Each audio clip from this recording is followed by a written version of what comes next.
Bonsoir à tous, bienvenue.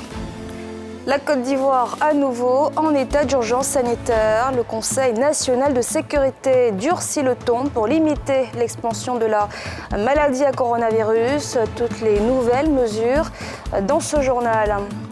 Le comité de normalisation de la FIF officiellement installé. La présidente Mariam Dao Gabala promet de la transparence, de la responsabilité citoyenne et du professionnalisme afin que le football ivoirien se remette rapidement sur les rails.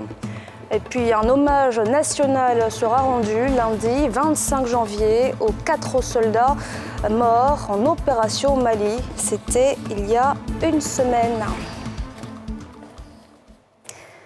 L'état d'urgence sanitaire fait son grand retour en Côte d'Ivoire. Pas de couvre-feu, ni de fermeture des bars et des boîtes de nuit. En revanche, intensification du contrôle des mesures barrières et répression en cas de non-respect. Révision aussi des conditions d'entrée et de sortie sur le territoire ivoirien. Telles sont les nouvelles mesures décidées par le Conseil national de sécurité pour lutter contre l'augmentation récente des cas de coronavirus en Côte d'Ivoire. Pierre Dipomela. 24 heures après le Conseil des ministres qui a noté une reprise épidémique de la Covid-19 dans le pays, au regard des dernières statistiques, le CNS, Conseil national de sécurité sur proposition du comité scientifique de veille, vient d'instaurer un état d'urgence dès aujourd'hui, ce jusqu'au 28 janvier prochain. Entre autres mesures restrictives, le port obligatoire du masque dans les transports en commun, les services publics et privés. En cas de non-respect des gestes barrières, le Conseil national de sécurité prévoit des mesures de répression. Mais avant le bâton, c'est la carotte, avec les séances de sensibilisation dans les gares routières. Le gouvernement a passé la commande pour 1 500 000 doses de vaccins attendues les semaines à venir. D'ici mars, c'est 5 millions de doses qui vont être administrées au personnel soignant et aux forces de l'ordre. Pour rappel, la Côte d'Ivoire compte 1588 cas actifs et 142 décès à ce jour. Dans la seule journée d'hier, mercredi 20 janvier, 214 nouveaux cas ont été enregistrés. Le RHDP a déposé ce jeudi 21 janvier à la Commission électorale indépendante la liste de ses candidats pour les législatives 2021. Pour ces élections, le parti au pouvoir compte des représentants dans toutes les circonscriptions du pays. On va écouter à ce propos le superviseur de l'équipe des candidats du RHDP.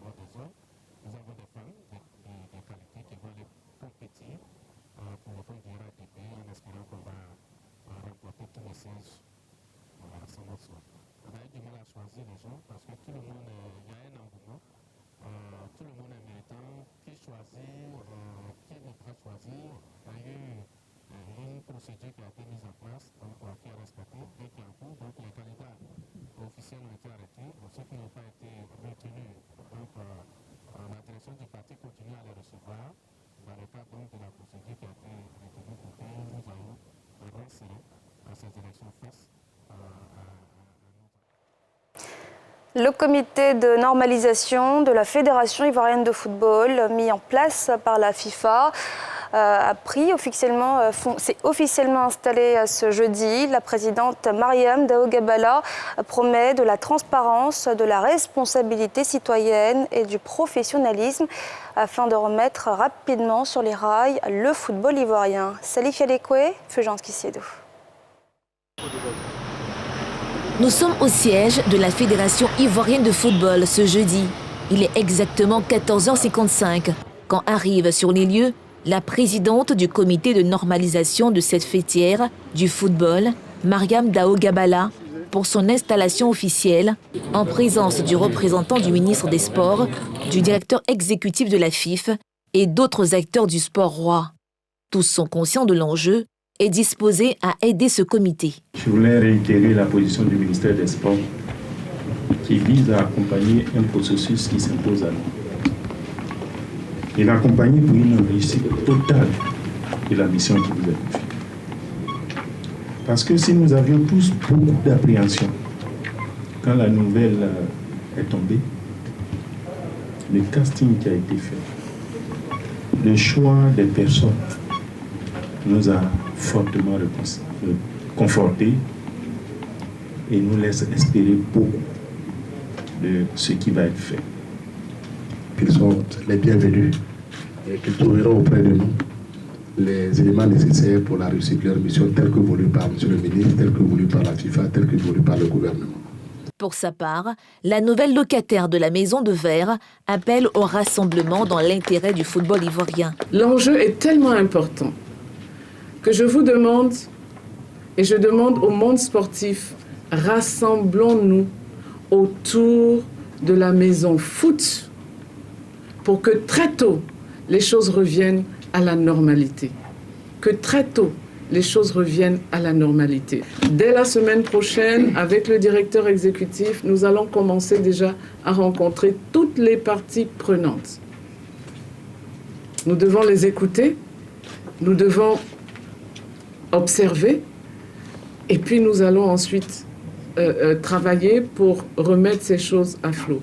Les présidents de clubs, quant à eux, attendent beaucoup de cette nouvelle instance.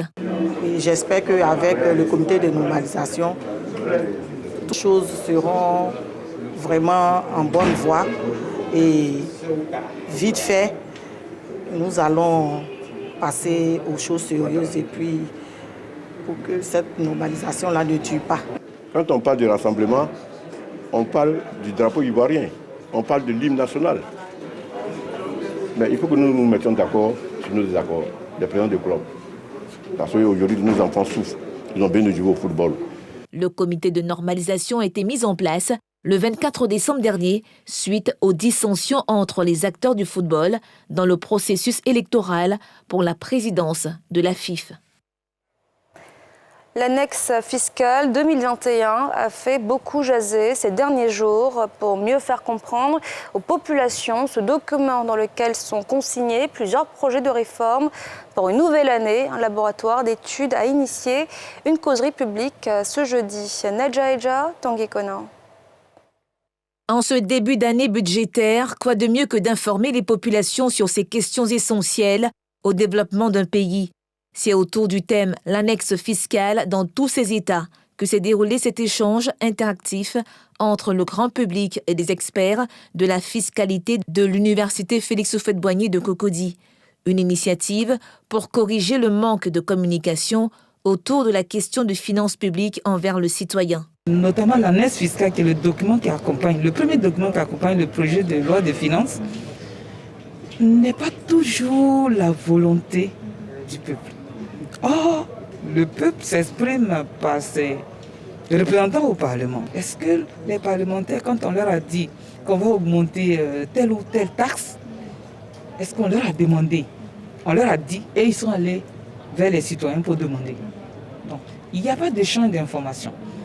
Le projet est préparé par le gouvernement, puisque c'est sa politique, présenté au Parlement qui va adopter presque automatiquement.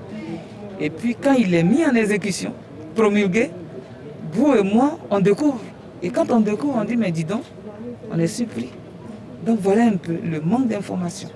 Dans le cadre de l'annexe fiscale 2021, la TVA applicable à certains produits alimentaires a fait l'objet d'aménagements, faisant couler beaucoup d'encre et de salive de la part de la population. Une réorganisation qui s'articule autour de deux axes.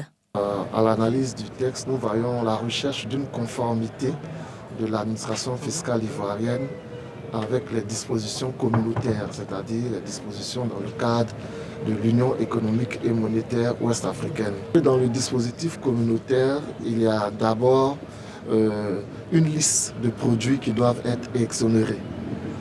Et le dispositif communautaire offre également une possibilité de réduction de taux de TVA. Par exemple, concernant le lait infantile, L'annexe fiscale dit au lieu de 18%, on va passer à 9%.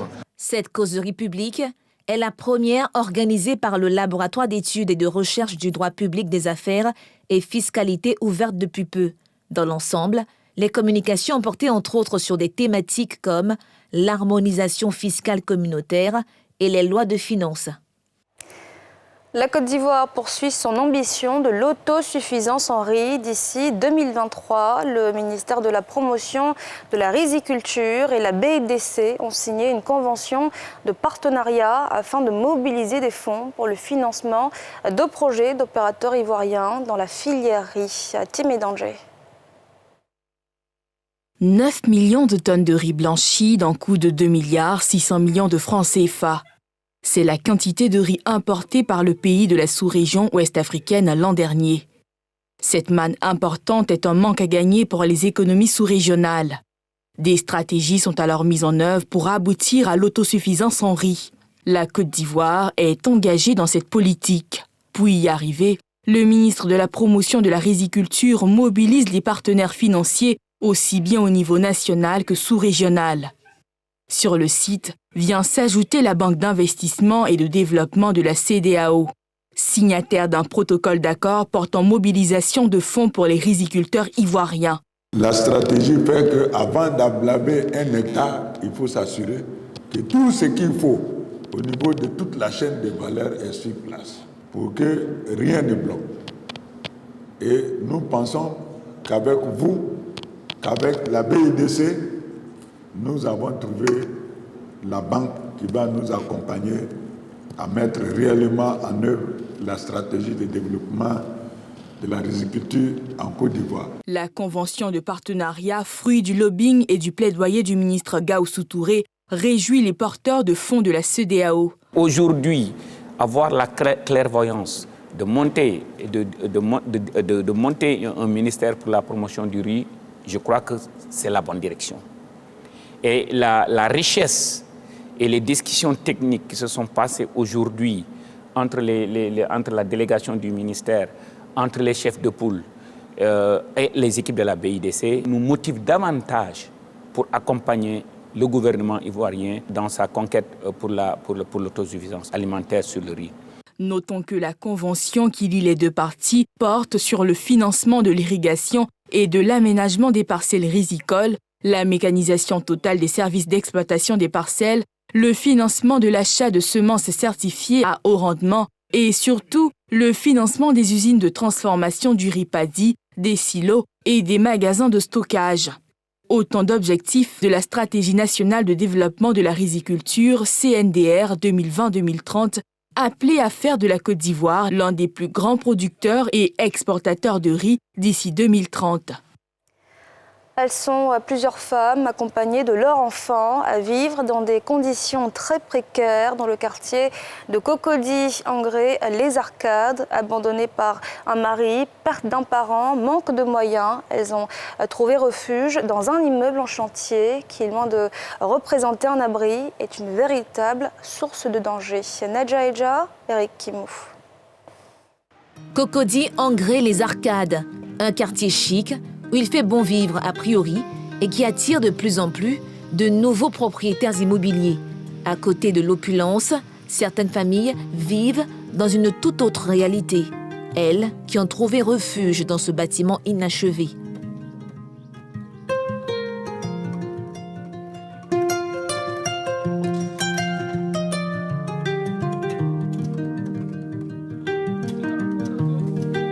Viviane est l'une d'elles. Elle est ici depuis maintenant 3 ans, après avoir été abandonnée par le père de ses filles. Il y a 2 enfants. Le papa m'a pas donné les enfants. C'est moi qui fais mes activités pour mettre les enfants à l'école. On prend les torches pour torcher. Il n'y a pas de courant. Ce midi, c'est au pied de son immeuble, là où elle tient son commerce, que nous la retrouvons, affairée à sa vente de nourriture, seule source de revenus pour prendre en charge sa famille. Sur ce chantier, Viviane n'habite pas seule. Insécurité et risque de détachement des pans de murs sont source d'angoisse quotidienne pour Laetitia Quadio et ses autres sœurs absentes ce jour. Pourtant, cette situation inquiétante s'impose. Nous sommes 7 ici. Avec 4 ans que nous sommes ici. Nous sommes ici, là, c'est à cause de la situation que nous sommes ici. Ça ne va pas depuis que ma grand-soeur a perdu son mari. C'est ça, on s'est retrouvés ici, et ses enfants. On paie une maison à 20 000 francs. Ici, on trouve un autre endroit pour partir, on peut partir. Dans l'insécurité de cette maison inachevée, sans eau ni électricité, vivre ici est juste impensable. Un hommage national sera rendu lundi aux 4 soldats morts en opération au Mali. C'était il y a une semaine. Le programme des obsèques a été aussi dévoilé aux parents des victimes au cours d'une audience avec le chef d'état-major des armées de retour de Tombouctou, Timé Danger. Visage grave, regard contrit, yeux larmoyants, morale en berne. Les proches des casques bleus ivoiriens tués lors de l'attaque du camp de Tombouctou au Mali sont encore sous le choc. Solidaire de leur choc, le chef d'état-major général des armées les reçoit en audience.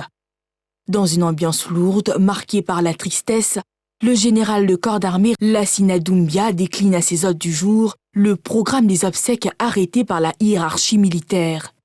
Vendredi, les corps arriveront à Abidjan à 17h. Au GATR. Ensemble, vous et nous, avec le chef d'état-major de l'armée militaire, à qui je vais demander d'organiser tout ça, nous allons faire en sorte d'être présents à l'aéroport pour pouvoir les accueillir. Les corps vont retourner à Ivosé. Et lundi, à partir de 9h ici, les honneurs leur seront rendus en présence du président de la République pour pouvoir témoigner aux familles toute sa solidarité. Notons que l'officier général des armées à la tête de l'état-major général s'est rendu à Tombouctou, au quartier général des casques bleus ivoiriens. Ce fut l'occasion pour lui d'exprimer la solidarité de l'État à ses hommes. Un cérémonial d'honneur militaire en mémoire des victimes a marqué cette visite de compassion sur le théâtre des opérations. Une aide financière a par ailleurs été remise aux familles des défunts pour les premières démarches funèbres. Ce journal a été réalisé par l'ensemble de la rédaction. Merci de l'avoir suivi. Excellente soirée à tous.